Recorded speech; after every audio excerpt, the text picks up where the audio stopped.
On today's episode of Faith in Focus, I am very excited to be able to sit down and interview David and Kylie Knight. The Knights are professional illusionists, and their ministry involves doing professional, high-quality shows for Christian venues and local churches. And what they do is they create fun, entertaining, family-friendly shows, and they conclude their performance with a powerful message about the value and uniqueness as being created in the image of God. So this allows the audience to think about their relationship with God and with others. It also opens up the opportunity for the hosting church who's brought them in to deepen the connection to the community and develop the conversation further. So they are a great ministry that brings people in for a family-friendly show, but then makes the connection with the local church to the people there in their community. So I'm very excited to sit down and get to know David and Kylie and hear more about their life, testimony, and their ministry. I hope you enjoy it.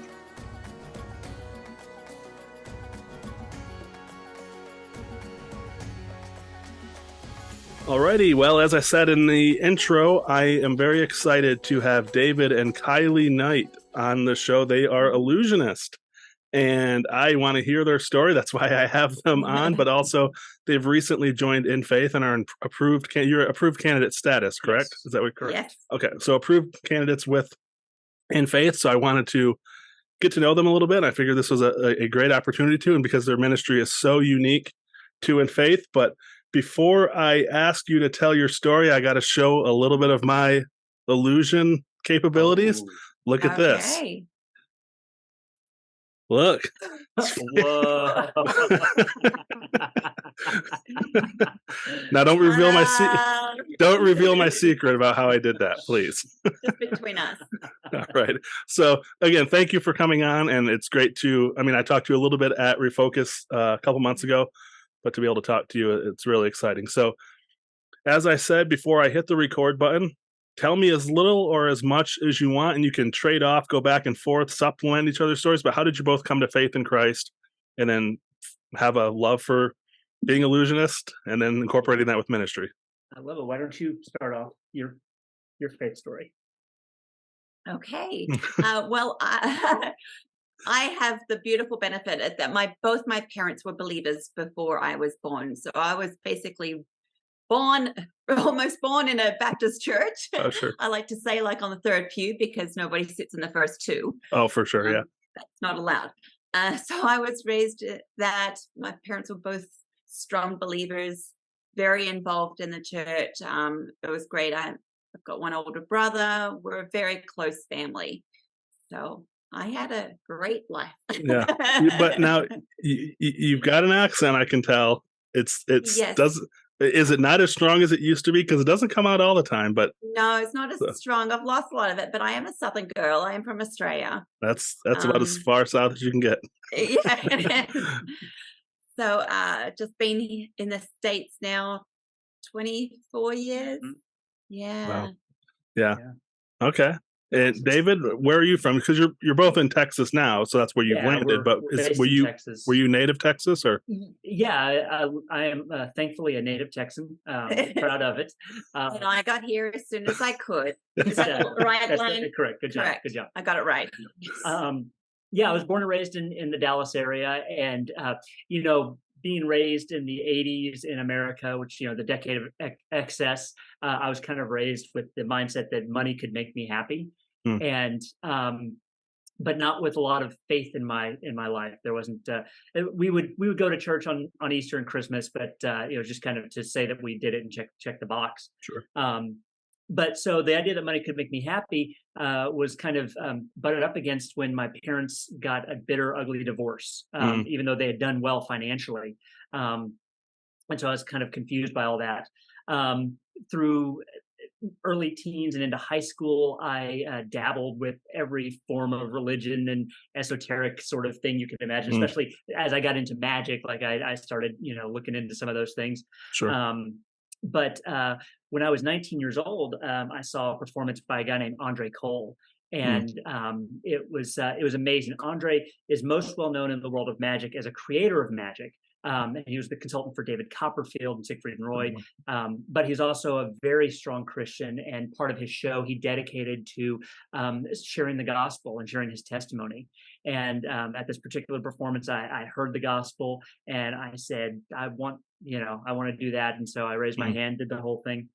After the show, though, I was talking to his team, and I said, boy, what a great opportunity you guys have to travel the world and really impact lives the way you do. And I was in college at the time, not knowing what I wanted to do. I just knew I wanted to be a magician. And they said, well, we've got a position opening up on our team. And I said, I'll take it. And so I immediately jumped on the road with them. And after kind of an intense rehearsal and practice schedule in Arizona in the summertime, the first show that we did was actually at a place called the Dream Center in LA. And the Dream Center is a converted hospital that's been turned into apartments for the desperately poor and destitute in the middle of the 7 deadliest blocks in America. Oh, wow. And our audience that first night was the residents. And I remember looking out at the crowd before the show started, and they were playing some worship music over the speakers. And there was this one little old lady in the middle of the crowd, and she was standing up. She had her hands raised up in the air. She was singing at the top of her lungs, and she had the biggest, brightest smile I'd ever seen on anyone's face. And I remember backstage thinking to myself, wait a second, I was raised to believe money was supposed to make me happy. This woman has no money to her name, and she is probably the happiest woman I've ever seen in my life. What is it that she has? And of course, I realized that what she had was Jesus, and I knew at that moment that that's what I wanted too. And so that was what really changed my life. Wow. Okay. So you, the magic came first for you, and then Jesus. Kylie, was this a new thing when you met David, and you're like, okay, I guess this is my life now? I came to Jesus at a young age, and then did a rededication as a late teenager. And it was after that I came to the States thinking I was just going to be here for like 12 months and traveling and having fun. And then going back to Australia and marrying a good Aussie boy. But then we met, and then we got engaged within 3 weeks of meeting each other. Wow. That's amazing. So it happened very quickly. That's magic. But now we've been married 23 years, going on 24. So it worked. And it was during that time, it was just before we got married, we're still engaged, that you needed help with some shows. Yeah. So I've been doing magic and illusion since I was 12 years old. And like I said, I knew that's what I wanted to do. And I had kind of had a bad experience in the past with having my partner kind of be my partner. And so I kind of sworn that idea off. But I ended up with this run of shows where it was like 40 shows over 3 days, 15 minutes back to back to back. And I said to Kylie after we were engaged, I said, hey, can you just come and help and reset things backstage for me? And she's like, sure. And so what was really evident quickly to me was, one, the chemistry that we had just kind of working together like that, but also, two, she kind of was able to anticipate the things I needed before I knew the things that I needed. Wow. Even though I hadn't really trained her on it, she knew. She's like, here, you need this, and I'm like, oh, this will work. Yeah, God's done a good job here. Yeah. The ultimate illusionist. That's right. So you kind of, Kylie, you kind of came into the illusionist through being an illusionist through David. So what does that role look like? How do you, I mean, obviously don't give away any secrets, but what does this look like? Because unfortunately I missed your performance. I think I told you, David, I didn't want to walk in the middle of it and ruin the ambiance or whatever. But so what does that look like on stage? Are you are you considered an assistant, Kylie? Do you, obviously I know the stereotypical, the magician will cut the woman in half kind of thing. But is that kind of what you do? What does that look like on a normal show? I do kind of take on the role of an assistant, but in reality, we're partners. And I am starting to do a whole lot more on stage. But I do take care of everything backstage too. And I'm running sound and everything else that's going on, making sure he has everything that he needs on and off. So because she knows what I need to write. There's a lot going on there too. We sometimes joke that I just sit around and I've got nothing going on, but no, it's another show backstage for sure. Well, no, that's great, because you guys know on a very concrete level, it sounds like, because sometimes I think couples do in ministry, if a man might be a pastor then the woman's Yeah. a pastor's wife, but it's like, well, what does the pastor's wife do? And that looks different. Same thing with InFaith missionaries. The man may actually, some instances, it's only the man who is the InFaith missionary and the wife is just the spouse. So it's always left wondering, like, well, what does she do to help? And she obviously does, and it does work vice versa. With your both situation, it's like we really do have very concrete roles in what we do. And we do. Even like in our, so, of course, show business is two words. It's show and business, right? And the show is the smaller part, the business is the bigger part. Sure. And, like even in the business side, when we're in the office, she has very specific roles that she does really well. She does most of our prospecting and a lot of our idea generation. And then it's up to me to kind of do the more creative elements of that, and then during the show, like I always tell the story, a few years back, she had an appendicitis and she had to have her appendix removed.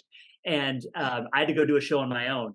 And it was the most terrifying experience in the world because I had to think, all these things that I normally have, she just does. I had to do, and I'm like, I'm never doing that again. And so I don't. So I'm not allowed to have appendicitis again. No, you're never allowed to get sick ever again. No, exactly.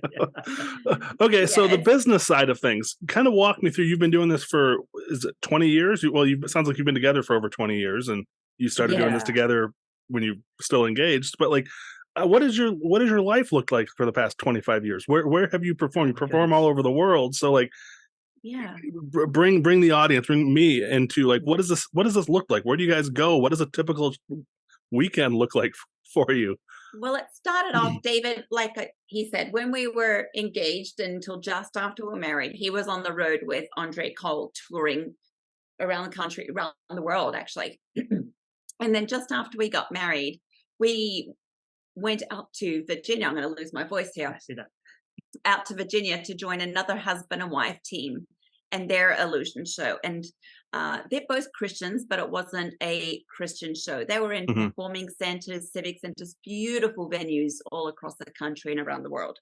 So we toured with them, and it was like a big 2-hour show. They were the second largest touring Illusion show in the country, right behind David Copperfield. Oh, wow. So we were with them for 7 years. So we learned a lot about theater and touring and business through them. And it was during that time, during the 7 years, that God was putting on us to take what we'd learned working with them and what David learned working with Andre and bring it to the church. High quality, family friendly entertainment. Yeah. No, that's great. Yeah, and so now, in 2007 we moved out to Texas, and then in 2014, and that's a longer story there. But 2014 we kind of officially took this on as a full-time career, and since then we've performed in mostly churches. About 99% of what we do is churches and ministry organizations. We do some camps, but we've also done some theater shows, some corporate events. We got to do a cruise ship a few years back. Oh, wow. So we go a little of everywhere. It's a ton of fun. Mm-hmm. Yeah. So when did you learn? You had mentioned this one couple who were, maybe there's a difference between Christian illusionist and illusionist who are Christians, kind of like a Christian musician or Christian music. When did you decide you didn't want to just be Christians who do an illusion show, but you actually wanted this to be the ministry that either the gospel is presented through or is an avenue to then springboard off of to present the gospel? Yeah, when God told us that's what we were supposed to do, in all honesty. So the long story short as I can make it is our original plan was to take over for the couple that we were traveling with. Yes. And God made it very abundantly clear that was not the path for us and said, I want you to take this other path. And so we're like, okay, all right, we'll do it. Well, and that's amazing because I think on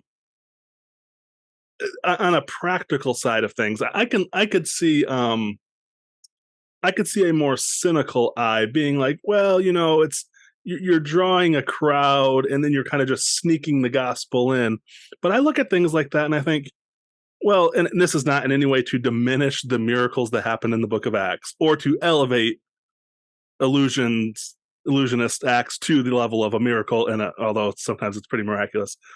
But you see in the book of Acts, the miracle is almost incidental. It's to get a crowd And then everyone's like, Yes. what in the world just happened? And then they're like, well, let me tell you about Jesus. Mhm. So again, not to compare necessarily an illusionist act to a miracle like that, but I really do think, like, man, if we can draw an audience and make them think, what in the world is going on here? And then say, well, now let me tell you about Jesus. So, I mean, is Yeah. that kind of your philosophy? Is like the one serves the other? Yeah, a little bit. One of the things we try to do, so our show, we end with a piece where we talk about our value and uniqueness as beings created in the image of God. Yeah. That's the message that we share. And the really cool thing about it is kind of the way we've structured it. Actually, the way God structured it is that it doesn't feel like magic. Now here we're going to tell you this message thing, right? Yeah. It feels very much a flow to what we've been doing already. Interesting. And it's all it's theatrical and it's beautiful, but it's also mind provoking and then it's magical, right? Right. And the great thing is that, and I tell churches this all the time, if you want to come up after us and do something more, it's a great platform for you to then begin speaking from. And if you don't, you're still going to have people walking out saying, okay, I need to think a bit differently about how to relate to God and to others and to myself. And so I like the way we and it makes we want to make the local church look good, right? Because there's a lot of people who would never step foot inside a church, but a lot of people have also never seen a magician or illusionist live before. So Sure. if there's one going on at a local church, that might just be enough to go, sure, let's go check this out. They have a great time. They laugh. Who doesn't enjoy laughter and a good time and friendly faces? And then they go, I need to come back and see what else these people have got going on. And so then they start getting more and more involved in the church. So that is what we want. We don't want to be the heroes. We want the church to be the heroes, because we leave. We're out there and moving on to the next show. We want the church to be seen as the local voice to the community for the gospel. Yeah, no, that's great. And I saw on your website you have, the different events people can book you for, and one of them is an outreach event, and it's sort of like, I can appreciate that, because if I was to say, hey everyone, you should come to my church, well, why? What do you have to offer? And I'm just like, well, me, I guess. That's all. It's like, that might not be a huge selling point, but if people are like, okay, we can utilize the gifts of someone like a David and Kylie to get people in the door, who then they might want to meet you because you're up on the stage, but they're going to meet me, whereas I might not have been able to get them in the door, because it's like, oh, I'm gonna just go and talk to Dennis. What's so entertaining about him? So no, I think that's cool. That's a they may not be ready to praise a God they do not know yet. Sure, but they may be willing to check out an illusionist. Yeah, for sure. No, you had mentioned the business side of things, and Kylie coming up with ideas, and you, David, kind of putting creative spins on stuff. And I did notice, I wasn't like, don't think I was creepily looking over your shoulder at Refocus, but I did notice you had your iPad, and you were like, during worship and during the teachings, you were drawing and doing stuff. So that's obviously where your mind is very creative and like artistic. So is that how it works? Like, there's without giving away secrets, how do you, I guess a bigger question is, how do you come up with a new illusion? Does it start with a very practical idea? It's like, can this even be practically done? And then you have to put some flair around it. How does that work? Yeah, it's a lot of different things, to be honest with you. Like I said, the guy that I first started working for, Andre, was known as a creator of magic. And in magic, generally speaking, there's creators and then there's performers. Very few are good at both. We're good performers. We're not great creators. And so we tend to kind of keep track of a lot of the people who are creating things. And we look at what they're doing. We go, okay, that's an interesting idea. I wonder if we can take it and kind of tweak it and mold it to kind of fit our style. We buy it. We buy the rights. Okay, that was going to be my other question: is how does that work in the magic world? Presumably you can't just take it and. No. I mean, some people do. I mean, there's. It's funny. There's one effect in our show that's a rather expensive effect, but to do it, it's not hard to do. Right. But there's a guy who went through the hassle to figure out how to do it well, and so we paid him a lot of money to tell us what he learned. But then there's other people who will just go, oh, I can do that, and they'll do it, and they won't do it well. So, Sure. but yeah, so we do that. Sometimes there are times where we'll have an idea, something we want to accomplish, and we'll go to one of these creators and we'll say, okay, here's the idea. Do you think you can make this happen? And sometimes they can, sometimes they can't. And then we're very collaborative in how we come up with things. Usually what happens is I will come up with an idea that I think is grand and perfect, and she says, no, that's not good enough. And so I go back to the drawing board and I redo something else, and I come back to her, she's like, almost, and I go back to the drawing board and come back to her, that's what we need to do. I'm like, okay, got it. No, that's great. And that's one of the things that I would have never thought about, that the fact that there are people out there that's their job is just to generate, crazy, magic tricks. And then of course, like obviously, like this is the business side of things. Of course you have to pay them for that. It's their intellectual property rights. And people don't really think about those kinds of things. So that kind of almost takes away the mystique when you say, well, a magician never tells how they did something. It's like, well, probably because then you'll steal it. Right, exactly. Maybe. Yeah. So, yeah. Okay. So you guys have been doing this for 20 plus years. And for the past almost 10 years, you've been doing it just completely. You launched on your own.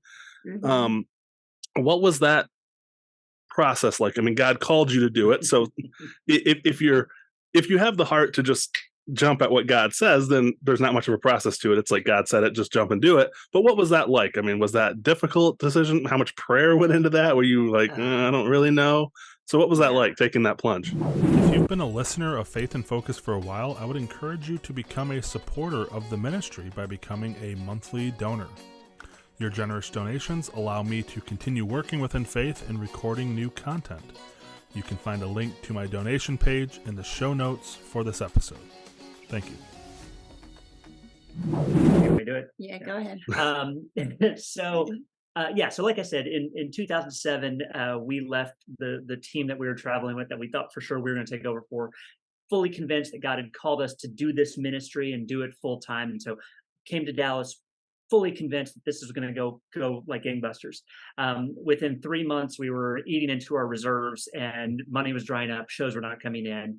And so we, through a long series of events that I won't get into, we started taking on a bunch of part-time jobs. And so over the next several years, we balanced back and forth between, I think, seven part-time jobs, including the magic stuff we were doing.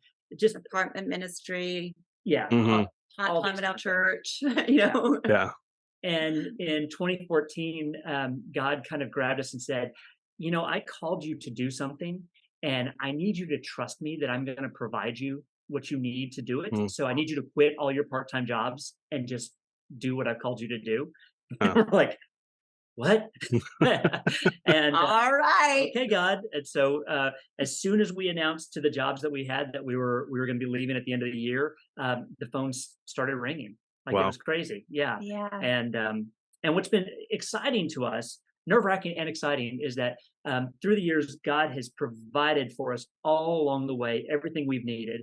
It's never been like, abundance. Maybe not everything we wanted. Not everything we wanted, but everything we needed. Right. Yeah. And so it's been fun to watch to live in faith, to see Him provide for it along the way, and it's just been a joy. Yeah.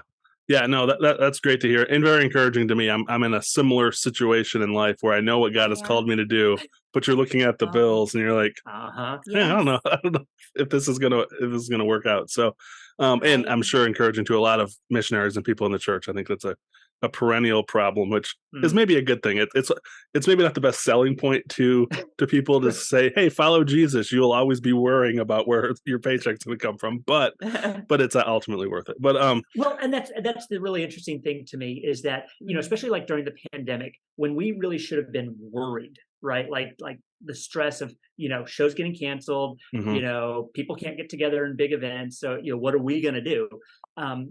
It was reminded to me that we're not meant to worry, right? Like we can be concerned and we can, plan and try to do what we can, but we're not meant to worry. And so like during the pandemic, I was filled with this really weird sense of like peace and calmness. And I distinctly remember I woke up one morning And I looked at the bank account and I'm like, oh, there's bills coming in today. I don't know how that's going to get paid from that, but I know it's going to. And by the end of the day, it happened. Wow. Like exactly what we needed. And so It was. yeah. So, that's awesome. So, okay. So now you're up to relatively present day. You hear about InFaith somehow. How did that work? Because again, I'm curious about this because your ministry, and to me, it's very exciting. I'll just share. I've been with InFaith for close to 10 years. My pastor has been with them for over 30 years. Oh, So I've been, and then the people that he took the camp over were with them. So I mean, I've known of them for a long, long time. And to me, they were always just, camps and pastoring small churches. That's what they do. And that's not to disparage those things, obviously. Yeah. But then the more I learned about InFaith, like you realized, oh wow, they had books and they had like a publishing wing, and they did a lot of creative things. And for whatever reason, I don't know why those things stopped, but it's been kind of my heart, and it's one of the reasons I've incorporated this podcast into my ministry, is because it's something. I live in a small town. I don't have a huge reach. If I can do something a little bit creative and online and get my ministry outside of the limits of my small town, I want to do it. But nice. I would like to see InFaith start tackling more of these creative. I mean, maybe there are filmmakers out there who are like, you know what, I really want to make films, but I don't know how to do that. And InFaith allows that opportunity for other people to be like, okay, I want to buy into whatever it is that you're doing. And, some of your supporters may never hire you to come and do a show, but they want to support you so you can do it for other people. The same thing, I may never invest in a film, but if this person's going to make a film under, InFaith Productions or something like that, whatever movie production it might be, I would like to see them do more of that. So your ministry is one of those first, like really out of left field creative type ministries. So how did this happen? How did you hear about InFaith? How did you know it would be a good fit? Yeah. So go ahead. Okay. How's your voice doing? Yeah. Her voice, the allergies is killing her right now. Maybe the Canadian smokes, maybe getting down to Texas. We've got it all. It's bad here, the air quality. So maybe it's sinking down to you. It might be part of that. Maybe. So the church that we started to attend when we first moved to Dallas in 07. Is part of the Evangelical Presbyterian Church. Okay. And one of the first part-time jobs we had was on staff, part-time staff with our church. And so we've become, and it's a small church, and so we've been very ingrained with this church. We're like best friends with the pastor and his wife, and everybody. It's a tiny church. Anyway, the Evangelical Presbyterian Church (EPC) has their yearly meetings. They call them General Assemblies, and we would go to a few of them to sell our show, right? To tell people, hey, we're here. Let us come to your event. Blah blah blah. At one of those particular events, we met the new CEO, Jerry. Yeah. And I've kind of kept in touch with him through the years. And one of the things we love to do is we love to send friends of ours birthday videos. And so we make these like crazy, wacky birthday videos for them. And sent one to Jerry, sent them to year after year. And he was always kind. And then last year, we sent it to Jerry, and he had just taken over the role at InFaith. And he's like, hey, I've got a new job I want to talk to you guys about. And we have, through the years, we have been very resistant to becoming nonprofit with what we do. We never wanted to be those people who are like, hey, we need money, give us some money, blah, blah, blah. Right. And because we've kind of seen that, we've seen the good and the bad of that. Right. We just never felt God was calling us to that. But Jerry's like, I want to talk to you guys about coming on with InFaith. And so we had a nice long conversation with him and the team, and just kind of fell in love with their vision and their because we're kind of an established brand. They were very lenient with some of the rules for us, and allowing us to kind of do things in a unique and creative way, which is what we like anyway. Yeah. Yes. And so and we just finished their school of ministry, meeting the whole team out in Pennsylvania. And boy, that just solidified everything for us. Like seeing the way the team loves the missionaries, loves the ministry. Really do. We're like, this is. They really want every single one of us to succeed and then some. Yeah. So just seeing their heart for it all, knowing that they're seeing the room that they gather together to pray for every ministry, Yeah. was really touching, and they just really loved on every single one of us Mhm. that whole time. Yeah. Yeah, I think that that's great, and I think that that's one of the. I mean, it has always been there. I think, at least as far as I've known, InFaith, Yeah. that they are. They basically are a.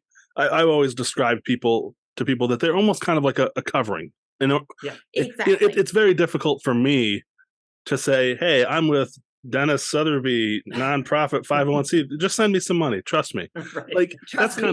that's kind of difficult to do. But if you could Right. say, "I'm with this organization that's been around for over 200 years," there's a lot of security in that. Exactly. So, but there really has been, I think, under Jerry and the new leadership who you've mentioned, and I'm seeing it more and more. They're bringing on new ministries that are already very well established, church planters and stuff, and what they're offering is it's the same thing, this accountability, but they're basically saying all of that stuff you don't want to do, like the back office stuff, let us do that stuff for you. Right. And I think that is very freeing to people who are like, Yes. I have a heart for ministry and I want to do something.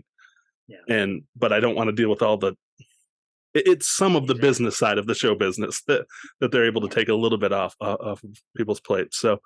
So you are approved candidate, so that means you're in fundraising stuff. What does that look like?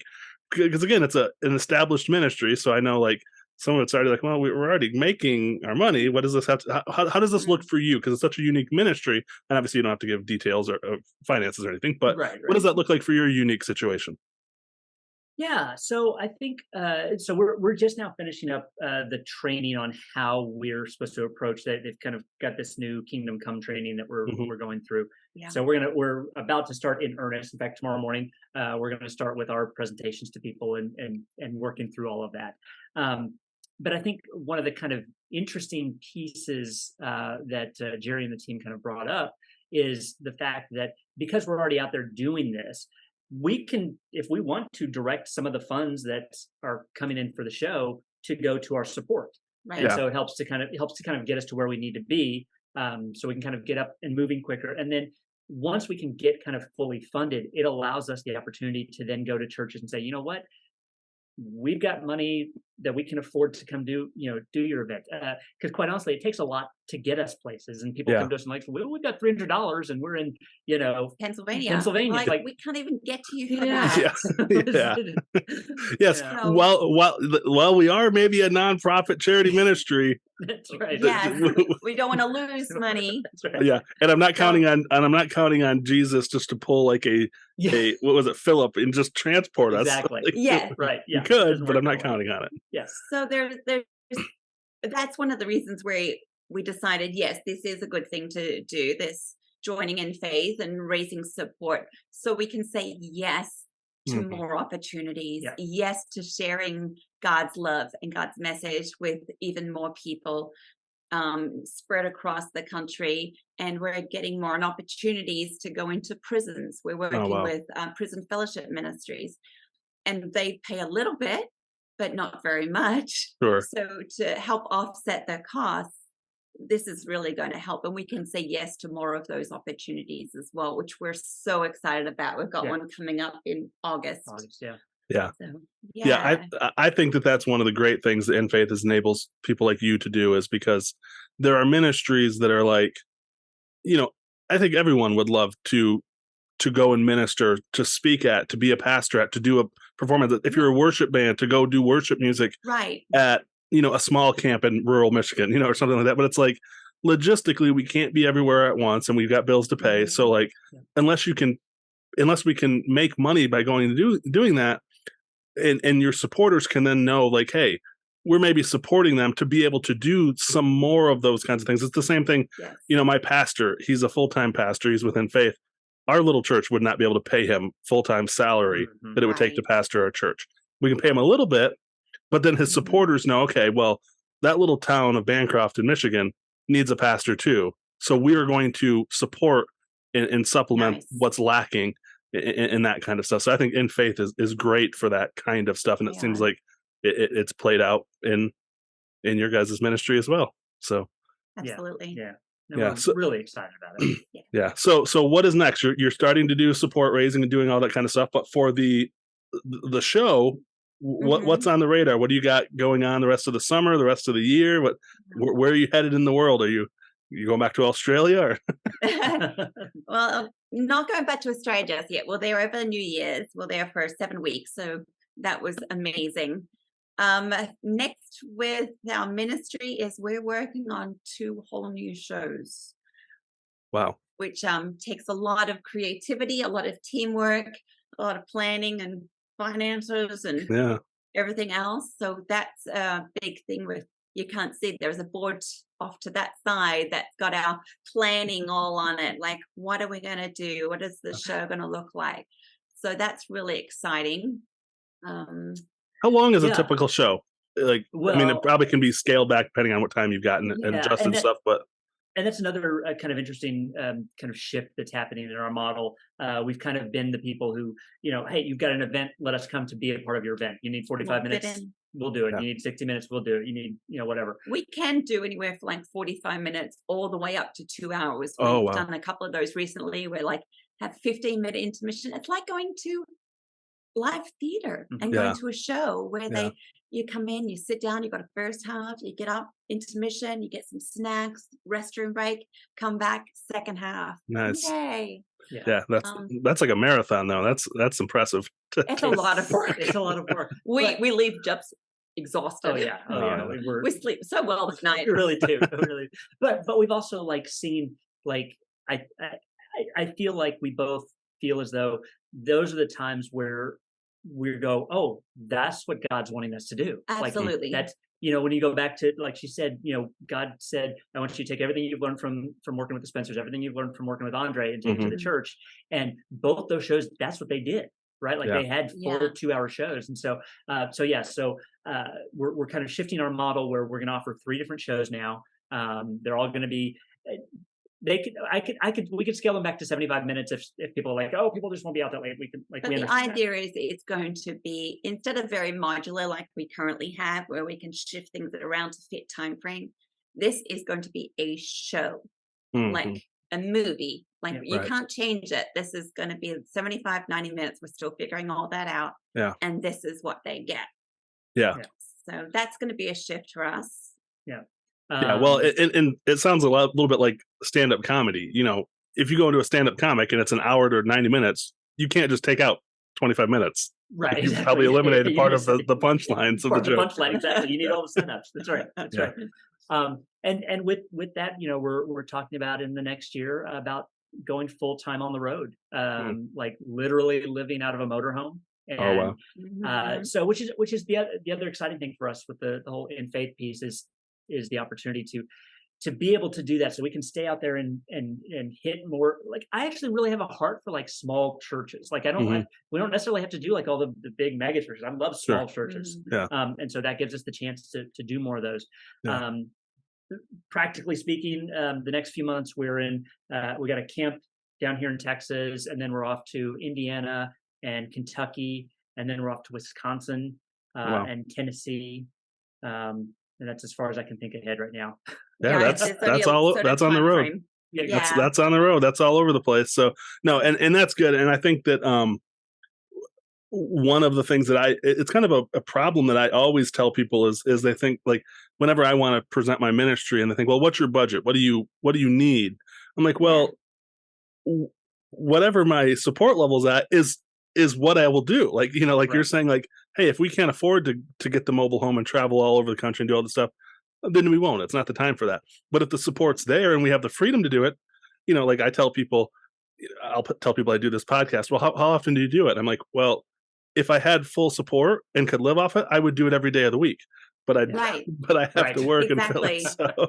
So that's good. And again, to let people know, that's where the support comes in, is it frees missionaries to then do more and to let their mind wander and think, well, what more could we do? And it's kind of like was it Jabez? I almost said Jezebel, prayer of Jabez. I don't remember. I've never read the book, but I know the concept is like prayer of Jezebel is a very different prayer. But just kind of expanding those, what we could do for the Lord. So, One question I have really quick. What happens when something goes wrong? And, in the middle of it, What do you mean?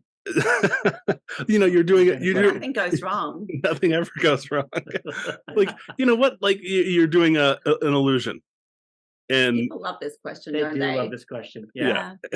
and like, I always think like, how do you handle if someone's doing like close up magic? Right. And then someone's like, I know how you just did that. You did this because you messed up and didn't. How do you handle that? Do you just have to be smooth on your feet and just roll with the punches? Or that's incredibly nerve wracking.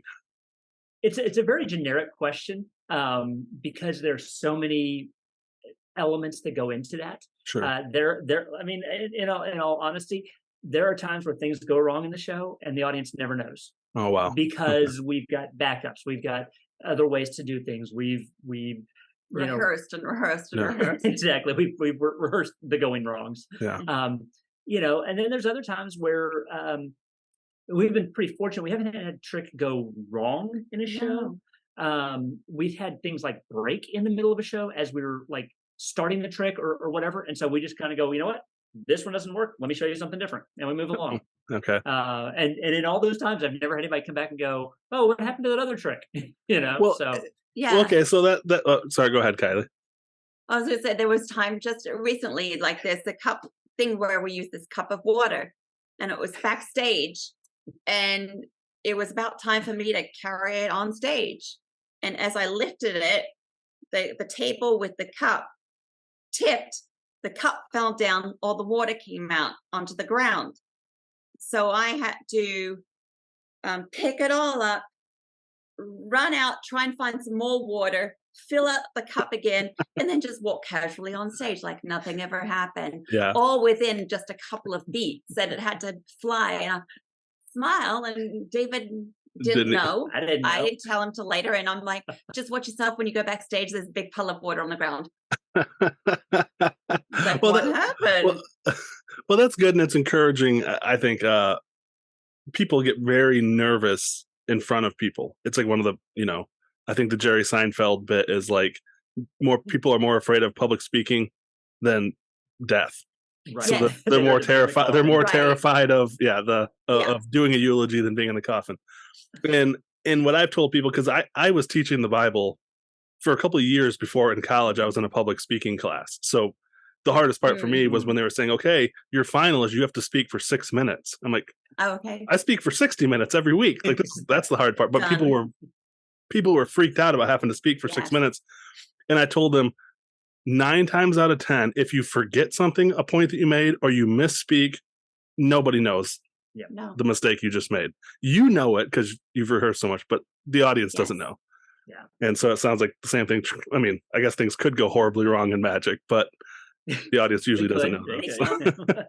So And other people, we've heard horror stories from other magicians that things going wrong. Yeah. We don't take it for granted. No, that's good. Well, again, I am very excited to see what the Lord is going to do through your partnership with InFaith. I'm very encouraged that Jerry is recruiting people like you, and what I mean, it's like these creative, out of the box type ministries.